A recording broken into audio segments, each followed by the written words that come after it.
পেয়েছো? বাসায় যোগাযোগ হয়েছে? কোনো অসুবিধা আছে? ছুটি যেতে না পেরে মন খারাপ কার কার? করতে গেলে ছুটির দিনে অনেকে অন ডিউটি থাকে। আমার চাকরি শুরু হয়েছে পার্বত্য চট্টগ্রামে। তখন পরিস্থিতি আরো অনেক কঠিন ছিল, কোনো যোগাযোগ ছিল না, কারোর সঙ্গে কোনো কথা। সেই তুলনায় পরিস্থিতি অনেক ভালো। তারপরেও আত্মীয় স্বজন থেকে দূরে পিতা মাতা, ভাই বোন, স্ত্রী সময়টা কাটানোর চেষ্টা করি, যাতে আমার খুব ভালো লাগে। কারণ আমি যারা আমাদের সবচেয়ে বেশি কষ্ট করার জায়গাগুলো হলো পার্বত্য চট্টগ্রাম। সুখী নাই। ঈদের দিনে, পবিত্র দিনে তাদের পাশে এসে দাঁড়াতে পারাতে আমি খুব আনন্দিত, এবং আমি মনে করছি যে এটা আমার ভাগ্যেরও ব্যাপার।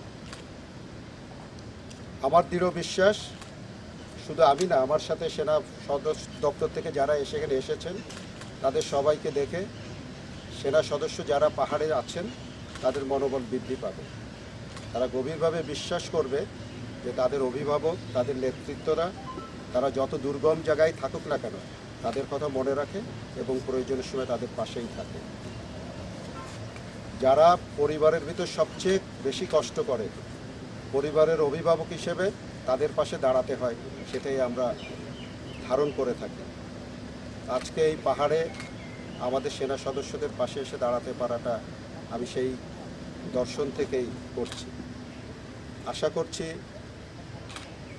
আমাদের পাহাড়ে যে সমস্ত সেনা সদস্য দায়িত্ব পালন করছে তারা শুধুমাত্র পরিবার থেকে দূরেই নয়, তারা কিন্তু আত্মীয় স্বজন থেকেও দূরে আছে।